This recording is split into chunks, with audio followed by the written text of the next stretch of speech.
What was the first thing you worked for to save up enough money to buy? 13-inch color TV with a built-in VCR. Had to get in a lot of babysitting hours for that bad boy. I had one of those. I got it as a Christmas gift when I was 13 and held onto it until I was 25. At that point, the remote had stopped working a year prior. The VCR part stopped rewinding. Then it just stopped working completely. I tried hooking another VCR up to it, but VHS copy protection made that a bad idea. After college, as I was moving out of the dorm, I pitched it into a dumpster. And someone dove in and pulled it out. This made me think of 9/11. I was in college in my dorm watching my 13-inch TV VCR combo when the planes hit. I can smell the dorm and feel the plastic of the TV when I close my eyes and think of this. I had lost the remote. I remember reaching to turn it up when the breaking event began. An original Game Boy. I cut lawns for a summer to save up for it. Excellent. In '84, age 14, I worked 5 to 9 p.m. Monday to Friday in our local video shop for a year to buy a Sony Walkman WM22. I still have it. Finding it in a box in the loft this morning prompted my question. For me, it was an N64.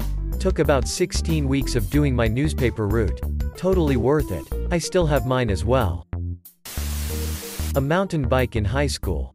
It was a Gary Fisher full suspension bike. Back when full suspensions were fairly new. It was kinda a big deal for me. Do you still ride mountain bikes? A TV for my bedroom. I wanted one when I was 13.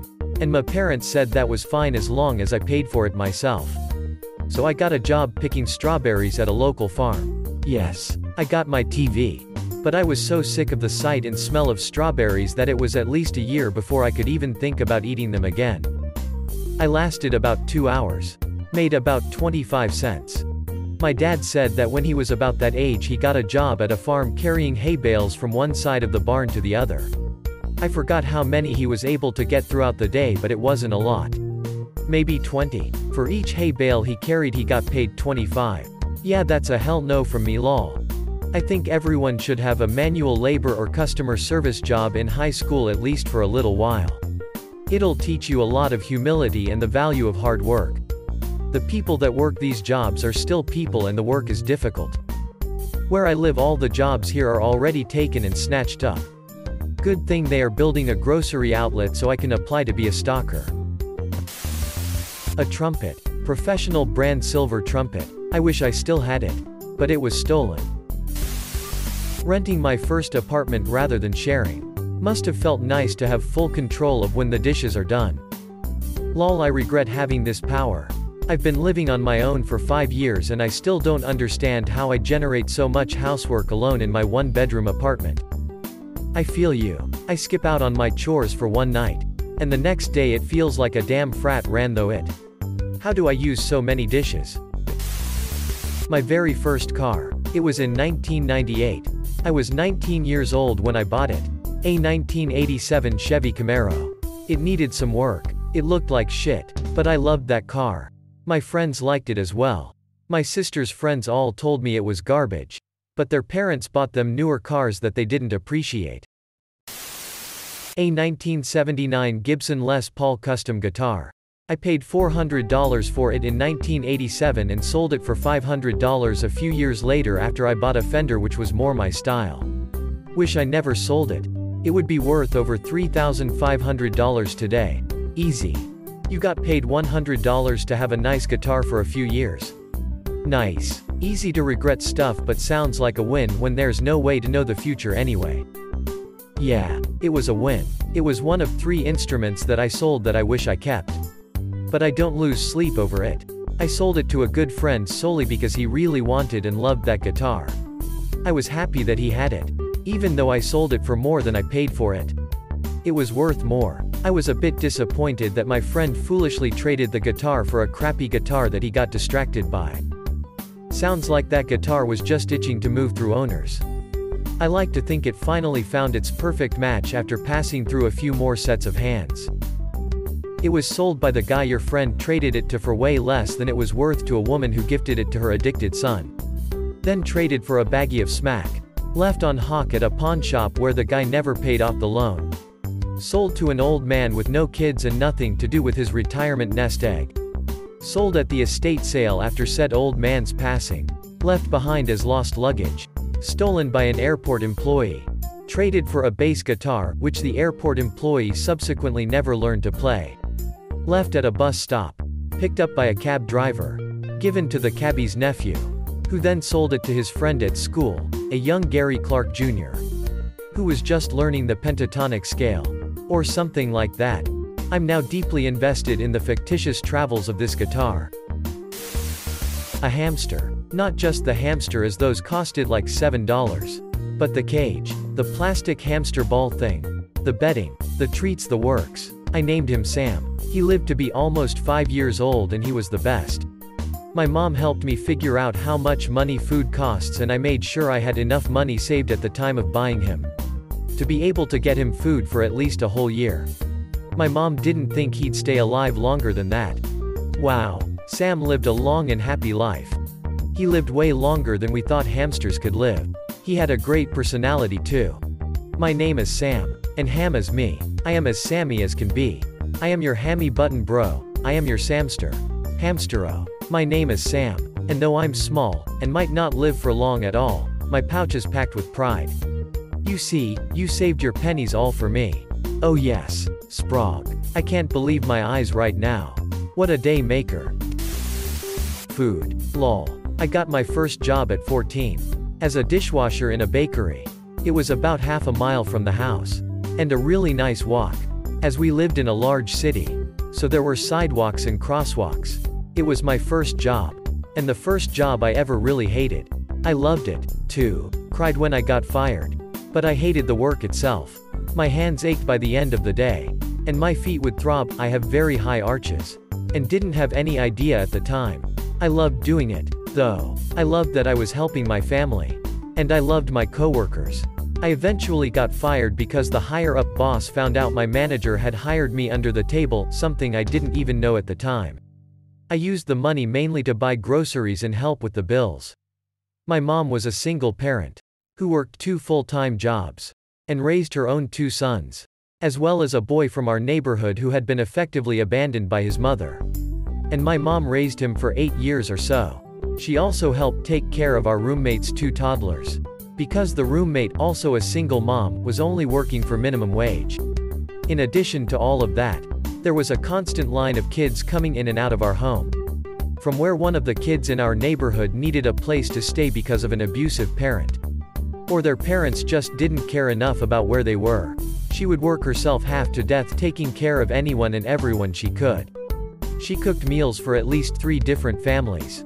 For free. Because she couldn't stand the idea of someone going hungry. Especially a kid. She would get up at 4 a.m. to be to work by 6. Her commute was about 5 hours. And then when she got home, she'd start her next job on the phones. When all that was over, she'd help kids with their homework while cooking dinner. My mom is superwoman. And I cried when I lost that job. Because it meant making her take up the slack yet again.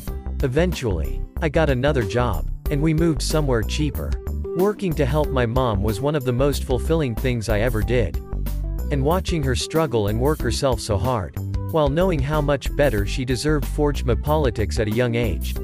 As well. Call your mom, folks. They're amazing. Edit thank you. Edit 2 I'm literally crying over here. Y'all are amazing and wonderful and beautiful and kind. The amount of people who have messaged me with such kind things to say is incredible. My mom says thank you to everyone. I love you all. Heart exclamation edit 3 We're okay financially right now. Promises. We're not wealthy by any stretch of the imagination. But we can pay our bills and buy food.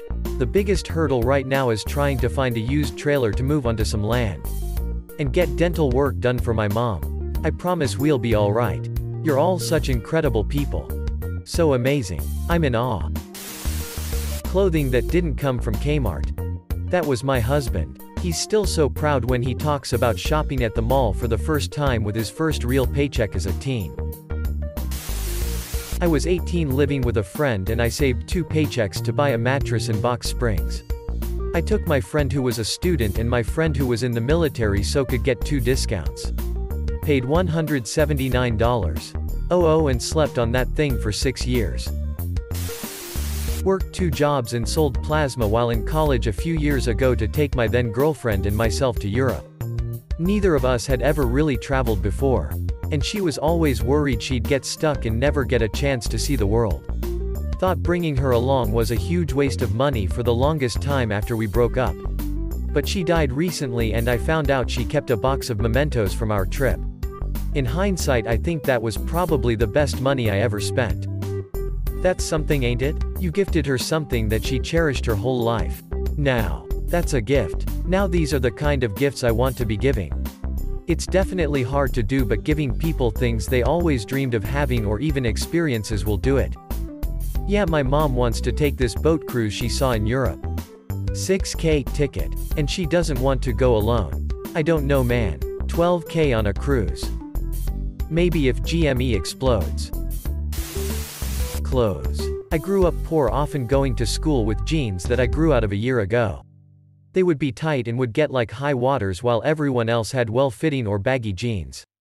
I stood out and I got teased and bullied because of it. When I got to high school, I got a part-time job and started buying some decent clothes. Jeans that fit, decent shoes, that sort of thing. My first major purchase that actually required saving was a nice leather jacket. Was about $400 roughly 30 years ago, which was several weeks' pay. Those things were expensive. My punk ass had to save up for mine too. I didn't sell out, son. I bought in. Keep that in mind. SLC punk. I worked my ass off for all of the summer of 1975. At the end, I bought a programmable calculator. A TI State Route 52. It allowed you to save your programs on magnetic strips. It was the first programming I ever did. My demonstrating my work to a teacher at school got me access to a computer the school had. I never went to college for programming. Instead, I landed a job in what would have been the middle of my junior year of college. In April, I will be a professional programmer for 40 years. A transistor radio. 1972. Mine was a Sony Walkman in 1984. I found it in a box in the loft this morning. Was it a kit or a beautiful off-the-shelf radio? I had the first commercial version of the Walkman. I used the clip to wear it on my hip every day while I delivered newspapers. I found it a few years ago and it weighs a ton. No wonder I have a curvature of the spine. I'm sorry, but as a fellow curvature of the spine heaver, this made me genuinely lol. A year in Japan. Saved up $800 for the deposit at the age of 15. Then the program sent a letter asking for the next $3. Within a month I was devastated. Couldn't manage it. Family wouldn't pay, and I lost my deposit. My Japanese tutor, who I paid, found me a program with a scholarship, which brought the price down to $2,600 altogether. My parents eventually agreed to that one. My son left last January for 6 months in Japan. We all know how that turned out. He ended up having to come home in March, which was really disappointing. I really hope he gets another chance to go back over for a good chunk of time, not just a short visit. A lizard. When I was a kid, he was already sick and the pet shop lied. He died 3 months later and spent my remaining money on vet bills. Damn, that's rough. Thanks. Yeah, it really was. I wasn't older than 10. I was so proud to have convinced my parents to let me have a pet. When I was mid-teens, I was busting tables at a steak-type restaurant. Getting paid under the table. I saved up for a boombox with detachable speakers, cassette player and a 5-inch black and white TV built in. That sucker took 8D batteries and was heavy as $1 an ad. This was mid-80s, so I don't remember the price. My brother and I discovered that we could record the audio from the TV onto cassettes. We used to record and rearrange lines from movies to make different conversations. Lol. Very time-consuming, but money well spent. Rolling on the floor laughing. Greater than busting on your way back to the kitchen. Can you get someone to bust table 20? Heard. Martial arts master runs out of the kitchen and kicks table in half. Guitar. I was 14 and saved up for over a year to buy a Les Paul Standard 2 pounds. ish. That's a really nice first guitar. Saved for a long ass time to buy my first electric a few years ago. My budget for everything was about $600 give or take, and ended up buying a used, 96 Fender Mexi Strat for $350. And then spent the rest on pedals and shit. First amp was a junky crate solid state my guitar teacher gave me for free since he had been trying to get rid of it. TBH, I love Mexi Strats. I recently added one of the Hendrix ones to the collection. Driver's ed. My father refused to pay for it. Wouldn't allow me to take it till I had saved enough money to pay for it myself.